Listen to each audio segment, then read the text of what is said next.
Hoje faz 3 anos do fatídico dia 8 de janeiro. E calma, antes que você passe esse vídeo, porque eu te entendo. Você tá cansado de ouvir sobre 8 de janeiro, sobre anistia. Parece que o Brasil nunca passa dessa página, né? Mas esse vídeo tem a ver com você. Por quê? Porque quando você vê uma injustiça tão grande acontecendo com um brasileiro, você acaba ficando insensível. Você acaba perdendo o sentido de fato de humanidade.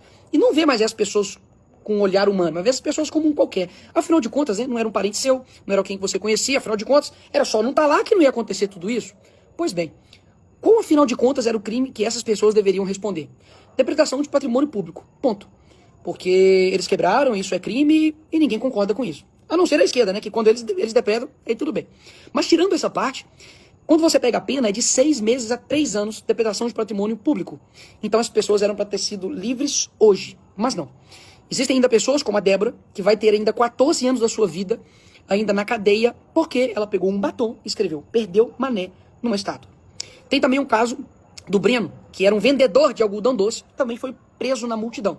Tem o Felipe, que era um esquizofrênico, e mesmo com laudo mostrando que ele não poderia ficar preso, ainda assim ele manteve preso durante meses. E também a Iraci, que estava ali na sua prisão domiciliar, e Alexandre de Moraes revogou porque ela descumpriu as regras, porque ela foi para a fisioterapia. Enfim, esses 4 casos que eu contei, digamos assim, são uns casos absurdos, mas que tem muitos outros. Como, por exemplo, o caso do Clesão.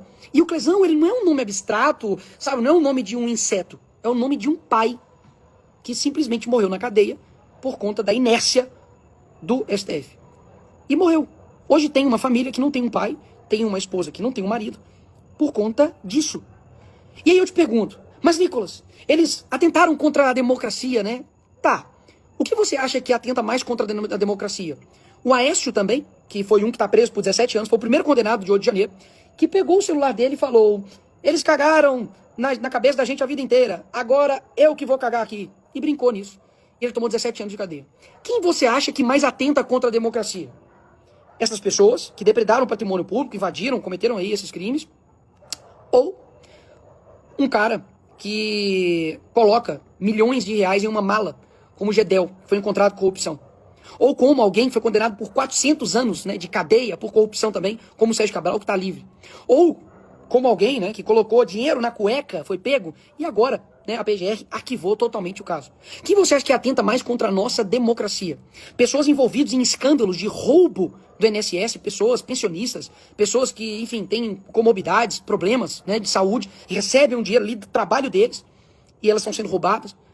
Ou a pessoa que simplesmente, né, foi ali, entrou, viu o que estava acontecendo ali, se escondeu das bombas que estavam vindo, e aí foi presa por 17 anos de cadeia. Quem que você acha que atenta mais contra a democracia? O Lula, que recebe um narcotraficante, que agora está preso, um bandido genocida, que no país dele tinha 158 crianças que foram torturadas, né, mortas, mas, na verdade, quem atenta contra a democracia é a Débora, né, do batom. Quem que você acha que atenta mais, né, contra a democracia?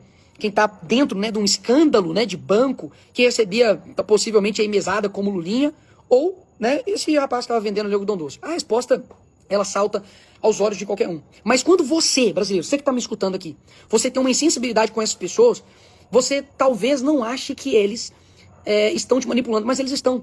Por que não é uma luta por A ou por B, sabe? Porque você está querendo fazer tudo isso para poder livrar o Bolsonaro da cadeia. Eu também acho a prisão dele completamente desproporcional. Mas, em específico, essas pessoas que estavam ali, né, no dia 8, para pensar.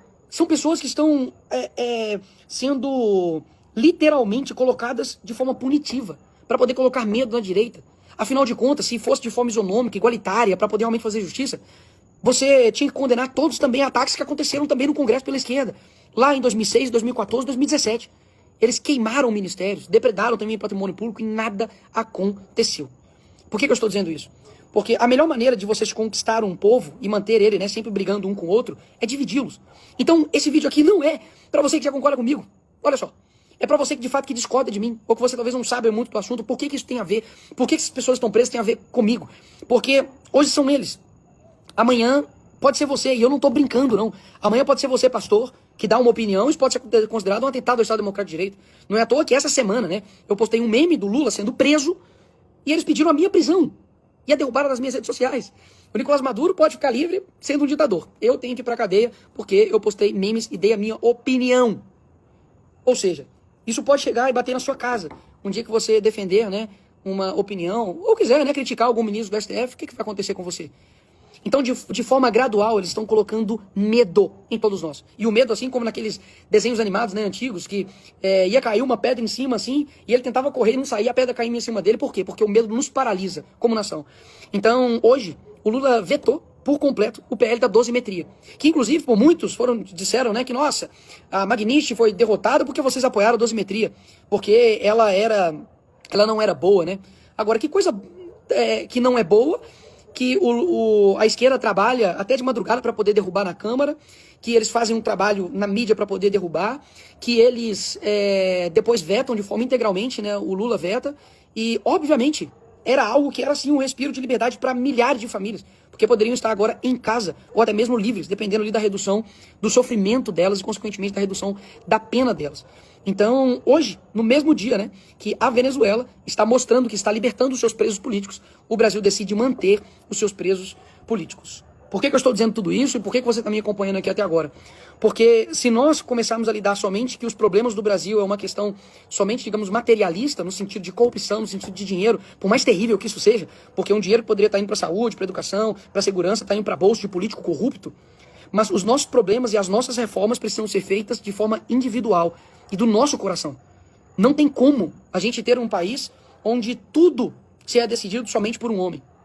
Onde se tudo a maioria do nosso tempo, pelo menos o meu, né, desde 96, a maioria é governada pelo mesmo partido político chamado Partido dos Trabalhadores. Então eu quero abrir aqui os seus olhos para que você entenda que a causa de outros, ela também é a nossa. Principalmente quando eles estão sendo extremamente perseguidos, com vidas destruídas, pais, famílias destruídas por conta de um revanchismo político. Isso precisa acabar aqui no nosso país. Eu não tenho dúvidas que a maneira de você se instalar realmente uma censura total, uma ditadura total, é fazer isso de forma gradual, porque aí você não percebe. Há 10 anos atrás, se eu contasse para você de que, enfim, pessoas estariam presas por 17 anos por depredação do patrimônio público, que um ex-presidente da República não teria direitos de um traficante, né, de receber atendimento médico no hospital, de que parlamentares teriam de sair, né, do país, porque se ficarem aqui vão ser presos também de forma injusta, que dia sim, dia com certeza, né, eles querem derrubar o deputado mais votado, porque na cabeça deles opinião, post é crime, né, é contra o Estado Democrático de Direito, mas o partido deles, né, que faz parte do Foro de São Paulo, que é uma organização fora, né, dos ritos da nossa Constituição, do nosso país, e que interfere em todos os demais países, isso daí tá tudo bem. Enfim, a situação não é fácil. Muitas vezes parece que as notícias que a gente olha, né, parece que cada vez são mais desanimadoras, mas um ponto é, a luta pela liberdade dessas pessoas é muito importante, por isso que eu vou continuar. Essa luta não é de agora. Nós ficamos 6 meses, eu posso dizer por mim, 6 meses na CPMI, lutando contra ministros, contra mídia, contra ministros de Estado, ministros também jurídicos, e destruindo ali narrativas, permanecendo firme, mesmo com toda a pressão, mesmo tomando vários processos. Eu visitei a Papuda e a Colmeia, enquanto o Clezão estava vivo. Nós, hoje inclusive, nós conseguimos uma transferência, né, de presídio para 2 presos do dia 8, por conta humanitária, de pessoas que estavam numa condição assim, terrível e que não são, né, criminosos. Nós fomos em dezenas de manifestações, nos expusemos, falamos tudo, apontamos o dedo em quem deveria apontar o dedo, quando muitos tinham medo, né, de colocar o dedo na ferida e falar nomes, como o Alexandre de Moraes. A gente ocupou, né, a mesa ali da casa para poder pressionar uma anistia. Eu trabalhei ativamente para poder aprovar a urgência do PL da anistia e nós aprovamos, com ampla maioria. Nós aprovamos a dosimetria, que era o possível, e é uma redução da dor dessas pessoas. E hoje o Lula veta, e eu não tenho dúvidas que nós iremos derrubar esse veto ali no Congresso. Então, sim, esse vídeo é para você, que acha que isso não tem nada a ver com você, mas tem muito a ver com você, porque um dia, de fato, pode ser você. Isso aqui não é mais nenhum tipo de profecia. Isso aqui é uma previsão, porque da forma como as coisas estão caminhando, se a gente continuar dessa forma, eu não tenho dúvidas que o Brasil não vai ter um outro destino.